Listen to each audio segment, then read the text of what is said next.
Em Portugal, Antônio José Seguro, do Partido Socialista, conquistou cerca de 66% dos votos. André Ventura, do Chega, teve pouco mais de 33%. Depois do resultado, Seguro disse que vai governar para todos. Esta vitória não é minha, é nossa. É de cada pessoa que acreditou e tem esperança num país melhor. A direita é a segunda maior força política de Portugal. Você percebeu aí que Portugal elegeu um novo presidente, né? O candidato do Partido Socialista, Antônio José Seguro. Ele venceu o segundo turno, com cerca ali de 2/3 dos votos, superando o líder da extrema-direita, André Ventura.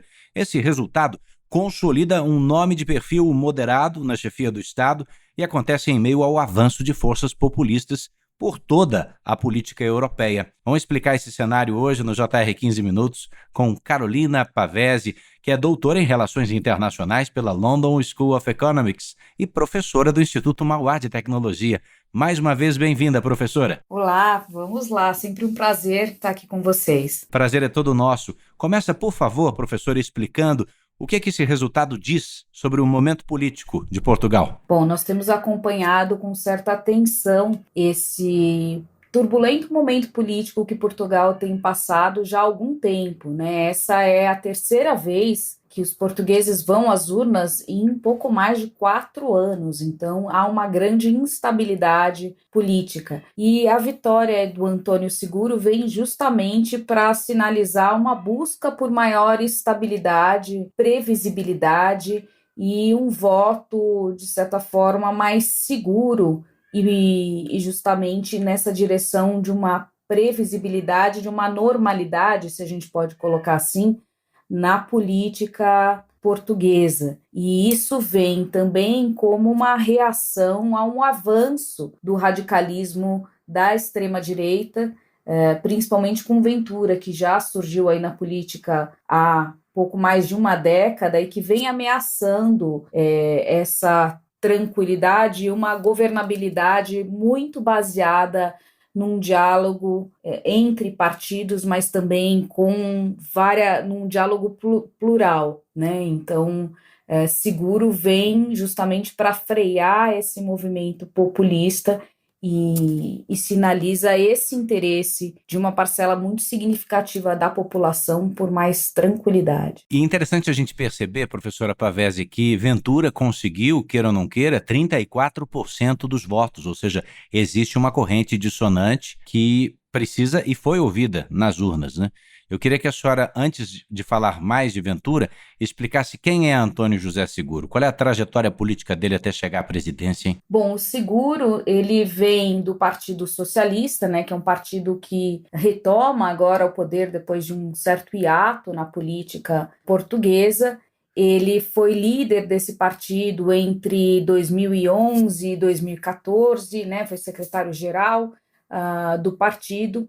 E ele é considerado, ele, né, tem mais de 60 anos, 63 anos, formado em relações internacionais, e ele é considerado aí um político com um discurso bem moderado, de certa forma resistente a radicalismos, né, e muito institucionalista. Então, vem com uma abordagem um pouco mais tecnocrata para a política, embora seja do Partido Socialista, que é considerado um partido de esquerda, ele adota uma linha mais de centro-direita. E justamente por ser essa figura mais calma, moderada e um bom articulador político, que ele conseguiu colocar o seu partido na presidência e conseguiu esse número expressivo de quase 70% dos votos no segundo turno. Esse discurso de estabilidade, né, institucional, de diálogo, ele falou isso no dia da vitória, né? Essa vitória não é minha, é nossa, né? Que posicionamento isso revela sobre as prioridades do novo presidente? E faz um raio-x para a gente de quais são os problemas de Portugal nesse instante e onde as autoridades estavam patinando até aqui. Ele vem justamente promover esse diálogo, tentar acalmar um pouco os ânimos, se a gente pode colocar assim, né, de uma forma, um governo que deve ser um estilo mais prudente e moderado, mas também com muita limitação. É importante a gente enfatizar que a gente está falando de um país com um sistema semipresidencialista.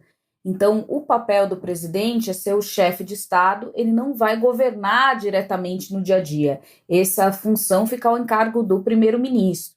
E, mesmo dessas limitações, o presidente vai ter alguns poderes importantes, como, por exemplo, dissolver um parlamento, e aí convocar novas eleições, vetar leis mais críticas e a própria nomeação do primeiro-ministro, né? Evidentemente, isso vem uma indicação do parlamento, mas ele que nomeia o primeiro-ministro, então ele acaba atuando como esse grande mediador institucional, um supervisor e assegurador dessa ordem na política e das instituições. Dito isso, ele pega Portugal num contexto muito conturbado de uma grande insatisfação da população com a política, então é um processo de descredibilização da política convencional, então é importante que ele consiga resgatar esse apreço e interesse da população e crença da população na política e nas instituições. Pega também um momento inflado por um discurso perigoso que o Ventura tem liderado, anti-imigração, numa linha muito radical, e que ganha força principalmente com essa anuência do governo norte-americano adotando política migratória também muito radical. Então há um movimento global e na Europa isso se manifesta também em várias outras partes. Então ele precisa frear esse crescimento dessa xenofobia e do racismo também, que vem por tabela, né? Então há uma instabilidade social e uma crise econômica. Os dados econômicos de Portugal não são tão preocupantes, mas há uma percepção por parte da população de uma dificuldade muito grande em conduzir a vida e a vida cotidiana, e uma percepção de uma perda de poder aquisitivo e principalmente uma crise de moradia muito grande, né? Então as pessoas estão percebendo um aumento já há algum tempo muito grande do setor imobiliário, e da especulação imobiliária, que tem colocado o sonho da casa própria, que dá essa certeza de estabilidade, muito longe.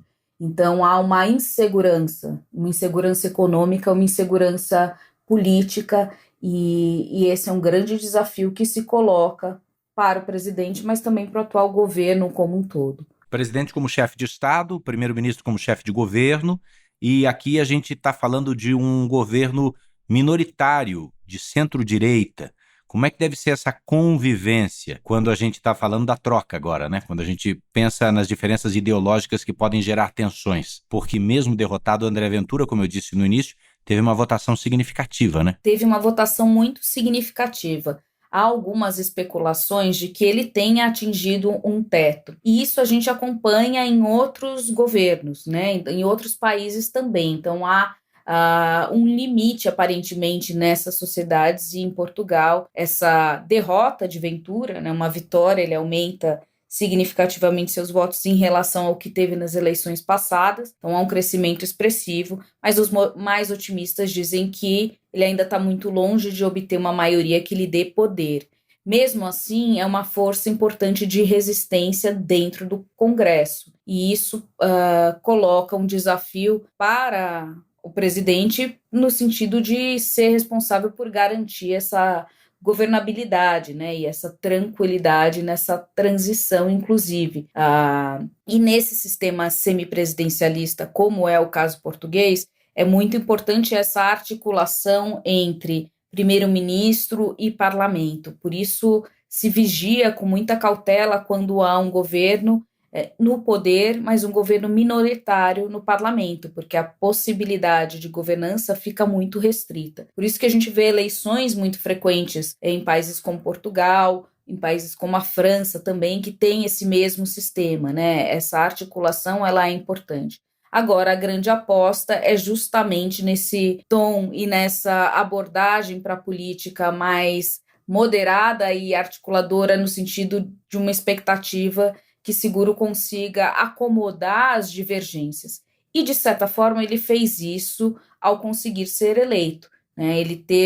Não houve uma coalizão política formal para apoiá-lo, além do seu partido, mas ele teve muito apoio de candidatos da esquerda, numa esquerda também mais moderada, né, uma crítica muito forte para uma esquerda mais radical e mais ideológica em chamar Seguro de fato um representante da esquerda, mas também a própria direita. E isso é muito interessante. Nós tivemos vários políticos e partidos de direita em Portugal apoiando o Seguro, justamente por entender que a outra opção, Ventura, vai muito na contramão do jogo político e do entendimento de uma democracia que tanto esquerda quanto a direita mais tradicional fazem. Interessante perceber por esse prisma. Agora, precisamos falar sobre a maior comunidade estrangeira de Portugal, né? Que é formada por brasileiros. O que esses brasileiros vêm enfrentando diante dessa campanha que a senhora bem citou de Ventura, fazendo ataques à política de imigração?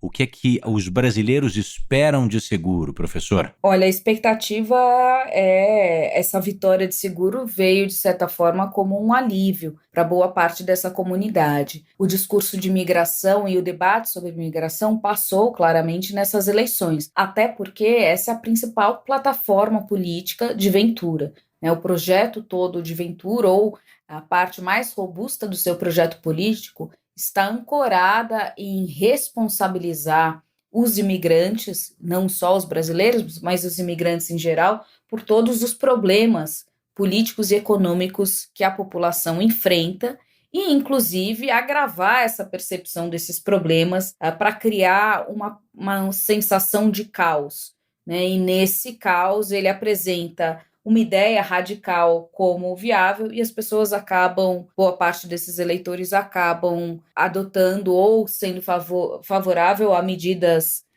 mais radicais, justamente por uma situação de medo e desespero que é a plataforma política do Ventura. Nesse sentido, para Seguro, a imigração ela tem um discurso muito mais ancorado numa observância dos direitos humanos, então não há essa condenação e essa retórica de demonizar, de certa forma, os imigrantes, mas com a percepção de que é um problema a ser tratado, né, e que a questão da imigração passa por políticas sociais, políticas econômicas e por uma política, inclusive, de direitos humanos que respeitem esses grupos todos, que ofereçam oportunidades para esses grupos e que encaixem-os dentro da sociedade através dessas várias políticas. E o brasileiro, de maneira geral, professor, enfrenta mais ou menos dificuldade para conseguir um visto de trabalho, para conseguir uma residência fixa em Portugal.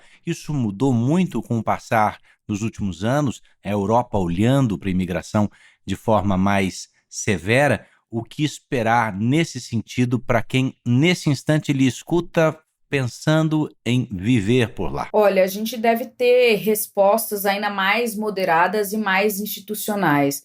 Então, políticas muito radicais devem ser freadas e deve haver um diálogo, né, ou a proposta de um diálogo mais aberto. Então, isso deve não reverter. O que a gente tem visto nesses últimos anos especificamente são políticas muito mais restritivas em termos do nosso acesso, principalmente dos brasileiros que tinham facilidade em relação a outros grupos que também migram bastante para Portugal, mas em função das relações bilaterais Brasil-Portugal e da cooperação que estabeleceu-se, havia uma facilidade para essa migração e agora a gente viu uma série desses direitos ficando mais restritos, né? Então, acho que justamente por Seguro só ocupar esse cargo de presidência, ele não vai poder propor leis, por exemplo, né? Então, se a gente espera uma lei de anistia ou algo que facilite muito a vida dos brasileiros lá, isso não vem justamente porque não sai das mãos dele.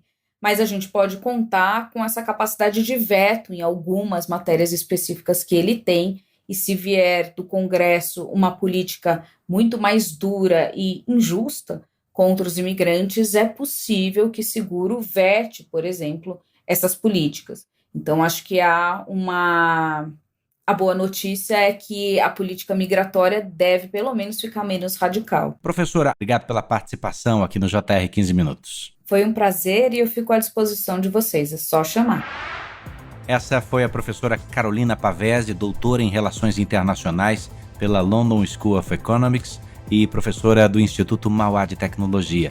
Essa foi a edição 1354 do 15 Minutos, que você encontra aí na palma da sua mão, no celular, no r7.com, no aplicativo ou no seu tocador de podcast predileto. A produção de hoje foi de David Bezerra, estagiárias Agatha Tavares, Bárbara Maiato e Mariana Picciarelli, sonoplastia de Bruna Franco, coordenação de conteúdo Deni Almeida, direção editorial Tiago Contreira, vice-presidência de jornalismo é de Antônio Guerreiro. Eu sou Edu Ribeiro, agradeço a companhia. Bora pra próxima.